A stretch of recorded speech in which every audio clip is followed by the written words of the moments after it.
ഒരു ക്ഷേത്രം നിർബന്ധമായും നിങ്ങളുടെ ബോധത്തെ ഉയർത്തുന്ന ഘടകങ്ങളുണ്ടാകണം. അത് നിങ്ങളെ അതീതത്വം ഓർമ്മിപ്പിക്കണം. താഴ്ന്ന ബോധത്തെ സ്വീകാര്യമാക്കുന്ന ഉയർന്ന ഒരു നിലയിലേക്ക് കൊണ്ടുപോകണം.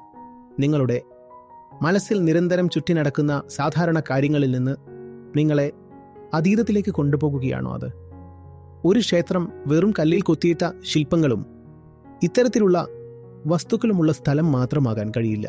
ഇന്നത്തെ കാലത്തെ ക്ഷേത്രങ്ങൾ വലിയ പഠന കേന്ദ്രങ്ങളായിരിക്കണം. നിങ്ങൾ പോയി മണിയടിച്ചു പ്രസാദം വാങ്ങുന്ന സ്ഥലമല്ല. എല്ലാ തരത്തിലുള്ള അന്ധവിശ്വാസങ്ങളും വളരുന്ന സ്ഥലമല്ല. ക്ഷേത്രം എന്നതു നിങ്ങൾ ഒരു ക്ഷേത്രത്തിൽ നിർബന്ധമായും നിങ്ങളുടെ ബോധത്തെ ഉയർത്തുന്ന ഘടകങ്ങൾ ഉണ്ടായിരിക്കണം.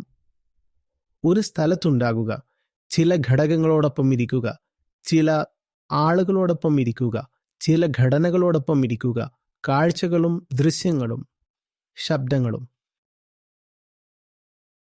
നിങ്ങളുടെ പരിധികൾക്കപ്പുറത്തേക്ക് ഓർമ്മിപ്പിക്കുന്നതായും താഴ്ന്ന ബോധത്തെ ഉയർന്ന തലത്തിലേക്ക് കൊണ്ടുപോകുന്നു. അവിടെ അത് ആകാശത്ത് നിന്നുള്ള സിഗ്നലുകളെ സ്വീകരിക്കുന്നു. മനസ്സിലായോ? അതാണ് ഒരു ക്ഷേത്രം. അതിനാൽ ഒരു ക്ഷേത്രം എന്നതിന് ആദ്യം ആ ഘടകങ്ങളെല്ലാം ഉണ്ടായിരിക്കണം. രണ്ടാമതായി, ഈ ഘടകങ്ങൾ എവിടെയെങ്കിലും ഉണ്ടെങ്കിൽ അതെന്ത് പേരിൽ വിളിച്ചാലും ആ സ്ഥലം ഒരു ക്ഷേത്രം തന്നെയാണ്. മനസ്സിലായോ? നിങ്ങൾക്ക് ഈ മുഴുവൻ സാഹചര്യവും ക്രമീകരണവും ഘടനയും നിങ്ങൾക്കുണ്ടാകുന്ന സ്വാധീനം നോക്കിയാൽ അത് നിങ്ങളെ മനസ്സിൽ ഇടയ്ക്കിടെ ചുറ്റി നടക്കുന്ന സാധാരണ കാര്യങ്ങൾക്കപ്പുറം കൊണ്ടുപോകുന്നുണ്ടോ? അതാണ് സംഭവിക്കുന്നത് എങ്കിൽ അതിന് ക്ഷേത്രമെന്ന് വിളിക്കാൻ അർഹതയുണ്ട്. അല്ലെങ്കിൽ അത് വെറും മറ്റൊരു സ്ഥലം മാത്രമാണ്. ഒരു പക്ഷേ രസകരമായിരിക്കാം, ഭംഗിയുള്ളതായിരിക്കാം, പക്ഷേ ഉയരത്തിലേക്ക് എത്തിക്കുന്നില്ല.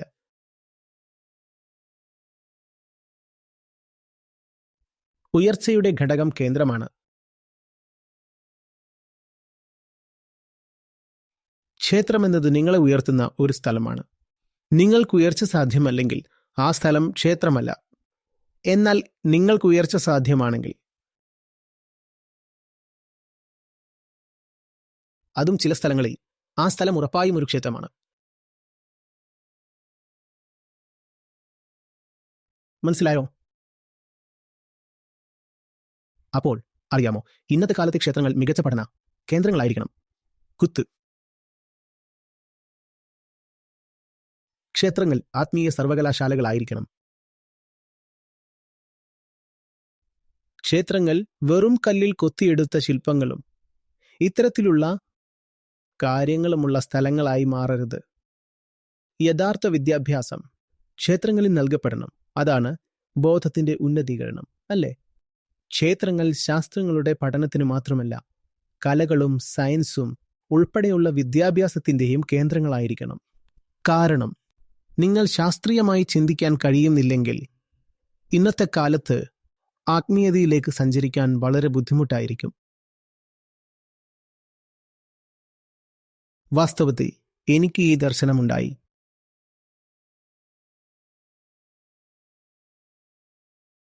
ഫെബ്രുവരിയിൽ ഉദയ്പൂരിൽ വിശ്രാന്തി സംഘടിപ്പിച്ചപ്പോൾ ഞാൻ അൻഷുവിനൊപ്പം ഉണ്ടായിരുന്നു. രാത്രി 2 മുതൽ 3 വരെ മണിയോടെ ആയിരുന്നു. ഞങ്ങളൊരു കുന്നിൻ മുകളിൽ ഒരു ക്ഷേത്രം കണ്ടു. ഞാൻ പറഞ്ഞു, ഒരിക്കൽ ഇവിടെ വരണം.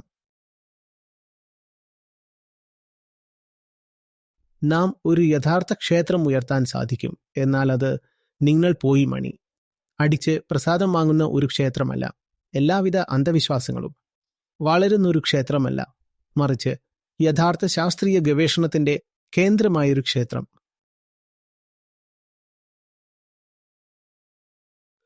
ലളിതകലകൾക്ക് മികച്ച ആവിഷ്കാരം ലഭിക്കപ്പെടുന്ന സ്ഥലം. മനുഷ്യ അവബോധം എല്ലാവിധത്തിലും മെച്ചപ്പെടുത്തുകയും വിശാലമാക്കുകയും ഉയർത്തപ്പെടുകയും ചെയ്യുന്ന സ്ഥലം. എനിക്ക് ഓർമ്മയുണ്ട്, ഞാൻ അവനോട് പറഞ്ഞിരുന്നു ഒരു ക്ഷേത്രത്തിൽ ആധുനിക പഠനങ്ങൾക്ക് ഒരു കേന്ദ്രമുണ്ടായിരിക്കണം എന്ന്.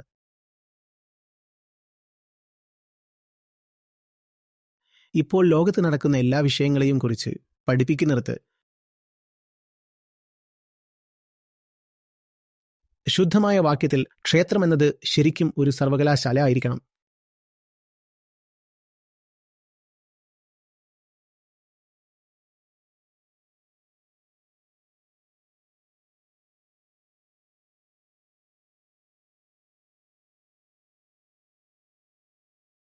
ക്ഷേത്രത്തിൽ നിന്നാണ് മികച്ച സർഗാത്മകത ഉയർന്നു വരേണ്ടത്. ഒരു ക്ഷേത്രം മികച്ച ആശയങ്ങൾ ചർച്ച ചെയ്യപ്പെടുന്ന സ്ഥലമായിരിക്കണം. ക്ഷേത്രം ഉറപ്പായിട്ടും സംഭാഷണത്തിന്റെയും ആരോഗ്യകരമായ സംവാദത്തിന്റെയും ഇടമായിരിക്കണം. എല്ലാ ദിശകളിലെയും തലങ്ങളിലെയും മഹാനായ പണ്ഡിതന്മാർ ക്ഷേത്രത്തിലൊത്തു ചേരണം. ആളുകൾ ഒരു ക്ഷേത്രത്തിലേക്ക് പോകുമ്പോൾ അവർ സമ്പന്നരായി തിരികെ വരണം. നിങ്ങൾക്ക് ഒരു ആഴമുള്ള ഉപദേശം കേൾക്കാൻ കഴിയുന്നു, അല്ലെങ്കിൽ ഒരു ആവേശമുള്ള വാദവും. നിങ്ങൾക്ക് സാധാരണയായി അറിയാത്ത കാര്യങ്ങളെക്കുറിച്ച് നിങ്ങൾ അറിയുമ്പോൾ, അതായത് സാമ്പത്തിക ശാസ്ത്രം ചർച്ച ചെയ്യപ്പെടുന്നത്, ജിയോ പൊളിറ്റിക്സ് ചർച്ച ചെയ്യപ്പെടുന്നത്, ഇപ്പോഴത്തെ ഏറ്റവും പുതിയതും അത്യാധുനികവുമായ ഭൗതികശാസ്ത്രത്തിലെ പുരോഗതികളെക്കുറിച്ച് ചർച്ച ചെയ്യപ്പെടുകയാണ്. അവിടെ ഭൗതിക ശാസ്ത്രജ്ഞന്മാരുണ്ട്, മെഡിക്കൽ ഗവേഷകരുണ്ട്, ഭൂഗോള ശാസ്ത്രജ്ഞന്മാരുണ്ട്, കോസ്മോളജിസ്റ്റുമാരുണ്ട്. ഇവരൊക്കെ ക്ഷേത്രത്തിൽ സന്നിഹിതരാണ്. ഒരു ക്ഷേത്രം അങ്ങനെ തന്നെ ആയിരിക്കണം. ഞാനിതൊക്കെ പറയുമ്പോൾ അതിൻ്റെ അടിസ്ഥാനം നിഗൂഢമായിരിക്കണം എന്നത് വ്യക്തമാണ്. ഇപ്പോഴത്തെ ക്ഷേത്രങ്ങളിൽ ഇല്ലാത്ത കാര്യങ്ങളെയാണ് ഞാൻ പറയുന്നത്. എനിക്ക് ശരിയാക്കേണ്ടി വരും. യഥാർത്ഥത്തിൽ നിഗൂഢതകളും ഇപ്പോഴത്തെ ക്ഷേത്രങ്ങളിൽ ഇല്ലാതായിരിക്കുന്നു. അതിനാൽ അവരെക്കുറിച്ചും പറയണം. അതിനാൽ സ്വബോധം ഉയരുമ്പോൾ അപ്പോൾ മാത്രമേ അതിന് നിഗൂഢമായ മാനത്തിലേക്ക് കടക്കാൻ കഴിയുകയുള്ളൂ. ഗുരുത്വാകർഷണത്തിന്റെ ഭാരത്തിന് കീഴിലുള്ള ബോധത്തിന് അതിൻ്റെ എല്ലാ ചങ്ങലകളോടും കൂടി പറന്നു പോകാൻ കഴിയില്ല. ലൗകിക കെണികളിൽ നിന്ന് മോചനം നേടാൻ കഴിയില്ല. ഒന്നാമതായി അത് ലോകവുമായി ബന്ധപ്പെട്ട് വ്യക്തത നേടണം. ലോകവുമായി ബന്ധപ്പെട്ട് വ്യക്തതയും അറിവുമുള്ളപ്പോൾ മാത്രമേ ലോകത്തിനപ്പുറത്തേക്ക് പോകാനുള്ള സാധ്യതയുള്ളൂ. അതിനാൽ ക്ഷേത്രം ആദ്യം അറിവിൻ്റെ സ്ഥലമായിരിക്കണം, പിന്നീട് പഠനത്തിൻ്റെ സ്ഥലമായിരിക്കണം, തുടർന്ന് നിഗൂഢതയുടെ സ്ഥലമായിരിക്കണം. ഇതൊരു സംയുക്തമായ കാര്യമായിരിക്കണം, അല്ലേ? ഒരു ദിവസം ദൈവം ഇച്ഛിച്ചാൽ അങ്ങനെ ഒരു ക്ഷേത്രം നമുക്കുണ്ടാക്കാൻ കഴിയുമെന്ന് കരുതുന്നു. നമുക്ക് കാണാം.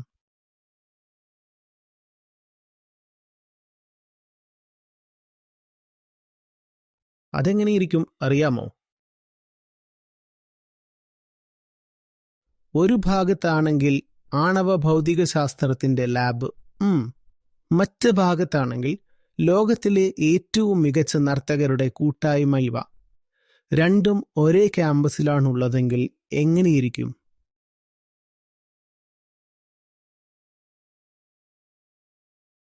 ആ ദിനം കാണാൻ എല്ലാവരും ദീർഘായുസ്സോടെ ജീവിക്കും. ആ ദിവസം കാണാനായി ഞാൻ കൂടി നിലനിൽക്കുമെന്ന് പ്രതീക്ഷിക്കുന്നു.